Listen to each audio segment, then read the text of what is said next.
जय श्री राधे कृष्ण। दोस्तों एक जंगल था। एक बार जंगल में बहुत ही भयंकर आग लग गई। सभी पशु पक्षी इधर उधर भागने लग गए। जंगल के सभी जीव जंतु पक्षी पशु अपनी जान बचाने के लिए इधर उधर भाग रहे थे।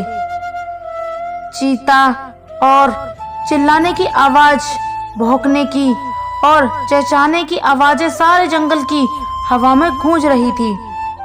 इस अराजकता के बीच जंगल के एकांत कोने में एक छोटी सी झोपड़ी में दो आदमी रहते थे। उनमें से एक लंगड़ा था और एक अंधा, और दोनों घबरा गए।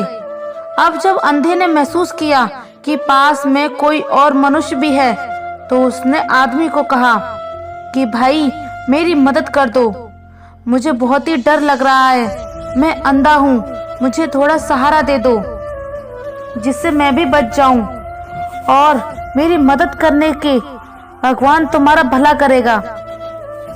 अब उस लंगड़े आदमी ने कहा कि भाई मैं कैसे मदद करूं, मैं तो खुद मदद के लिए इंतजार में बैठा हूं कि कोई मेरी मदद कर दे, क्योंकि मेरे एक पैर नहीं है और मैं लंगड़ा हूं, मैं चल नहीं सकता, इसलिए मैं तेरी मदद क्या करूं, भगवान तुम्हारा भला करेगा। अब उस लंगड़े आदमी ने कहा कि भाई मैं कैसे, ऐसा तो हो सकता है कि हम दोनों एक दूसरे की कमी को पूरा करें। उसने कहा कि अगर हम दोनों मिल जाएं तो एक दूसरे की कमी को पूरा कर सकते हैं। जब लंगड़े ने कहा कि हाँ मैं देख सकता हूँ लेकिन चल नहीं सकता, और तुम चल सकते हो लेकिन देख नहीं सकते, तब अंधे ने कहा कि ठीक है, तुम मेरी गर्दन पर बैठ जाओ और मुझे रास्ता बताते जाना। तब वह लंगड़ा आदमी अंधे आदमी की गर्दन पर बैठ गया। दोनों ने मिलकर एक दूसरे का सहारा बनते हुए जंगल से बाहर निकलने का रास्ता तलाशा। आज स्थिति बहुत ही भयानक थी। लंगड़ा अपनी लंगड़ाई के बावजूद अपनी पूरी ताकत से अंधे का साथ देता रहा। वह अंधे को खतरों से बचाता, उसे रास्ता दिखाता और उसे हिम्मत देता रहा। अंधा भी लंगड़े का पूरा साथ देता रहा, उसे अपनी पूरी ताकत से सहारा देता रहा। अब जहां रास्ता साफ दिखाई देता उधर लंगड़ा इशारा कर देता और अंधा उधर ही चलता। अगर सामने कोई खड्डा या कुछ भी आ जाए तो वह लंगड़ा उसे रोक देता। ऐसा करते करते दोनों रास्ता पार कर रहे थे। दोस्तों अगर इसी प्रकार से सब लोग मिलजुल कर रहें तो कभी किसी की जिंदगी में दुख या समस्या आएगी तो वे आराम से कट जाएगी और पता ही नहीं चलेगा। अब दोस्तों वे दोनों चलते हुए बहुत मुश्किल से, लेकिन दोनों आग की चपेट से बचकर जंगल से बाहर निकल आए। लेकिन बाहर आते ही दोनों पहले तो बैठे, उसके बाद उन दोनों में लड़ाई झगड़ा शुरू हो गया। एक ने कहा कि मैंने बचाया और एक ने कहा कि मैंने बचाया। हर एक ये दावा करने लगा कि उसने ही दूसरे को बचाया है, और अगर वह नहीं होता तो दूसरा मर जाता।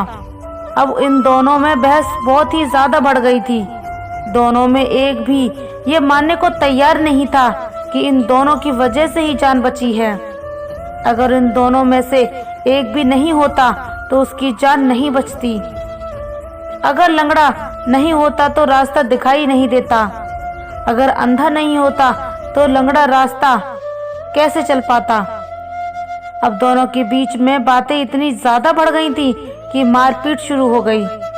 उन दोनों ईश्वर ऊपर स्वर्ग में बैठे हुए सब कुछ देखते रहे ऊपर से कि क्या हो रहा है, वह क्या हो रहा है, कोई दुखी है क्या। अब तो वह भगवान उन दोनों की लड़ाई देखते देखते थक गए, ऊब गए, और अंधे लड़के को कब तक देखता।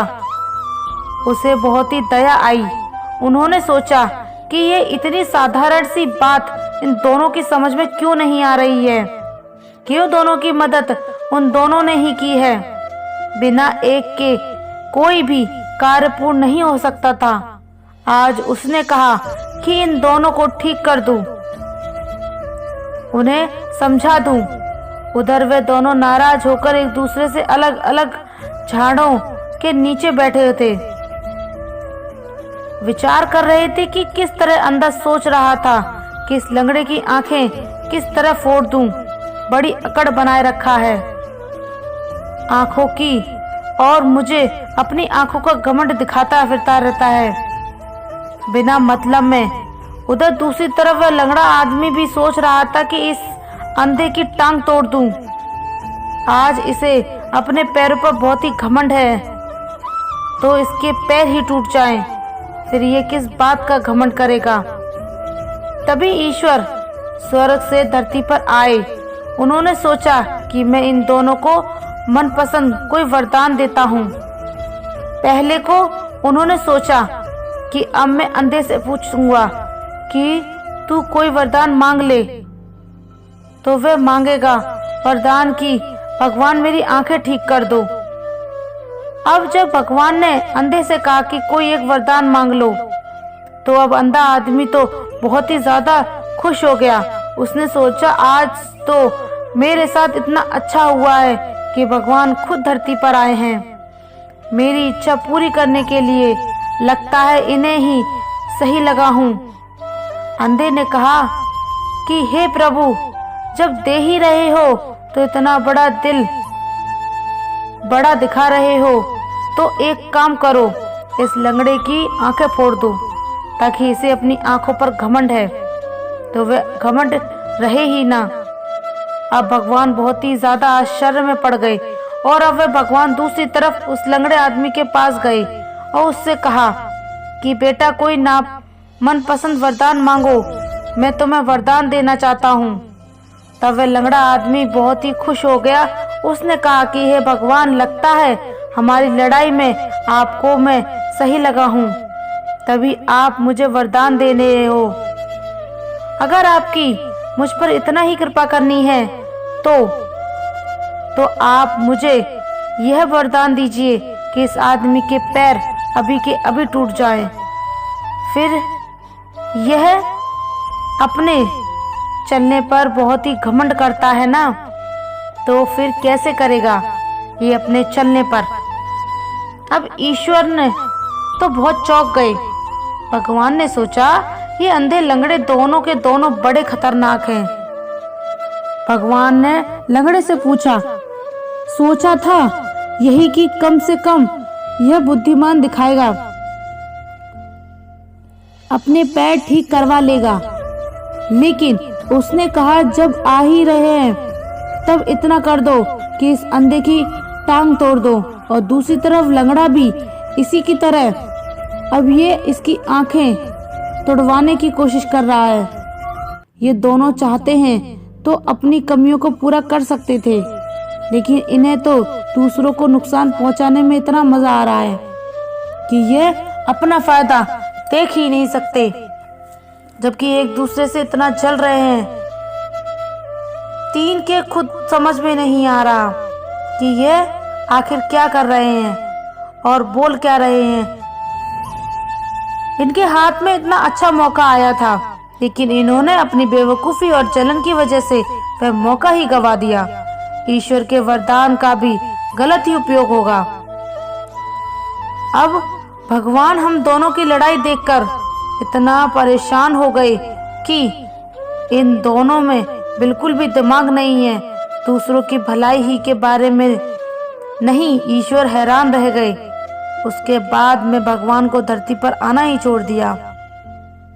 उसने कभी सोचा ही नहीं था कि उसकी दया और वरदान का इस तरह गलत उपयोग किया जाएगा।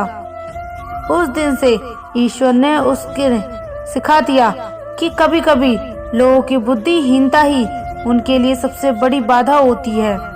ये कहानी हमें सिखाती है कि आपसी सहयोग और कृतज्ञता इतने महत्वपूर्ण है, और कैसे स्वार्थ और क्रोध हमारे जीवन को बर्बाद कर सकता है। इसलिए सांसारिक मनुष्य को मेरी भक्ति का फल मिलता हुआ नहीं दिखता है और इसलिए मैं वह मंद बुद्धि मनुष्य कर्मों का फल शीघ्र प्राप्त करने की इच्छा से अन्य कार्य करते हैं। इंसान हमेशा अपने भाग्य को कोसता है, ये जानते हुए भी कि भाग्य से ऊंचा उसका कर्म है जो उसके स्वयं के हाथों में है। श्री कृष्ण कहते हैं, जो हुआ अच्छा हुआ, जो हो रहा है वह अच्छा हो रहा है और जो होगा वह अच्छा ही होगा। जो बीत गया उसका तुम पछतावा ना करो और भविष्य की चिंता भी ना करो। अभी तो वर्तमान चल रहा है। जो पुरुष ना किसी से जलता है और ना किसी चीज की आकांक्षा करता है, वैसा कर्म योगी पुरुष सन्यासी के समान है और वह पुरुष सुखपूर्वक संसारिक बंधनों से मुक्त हो जाता है।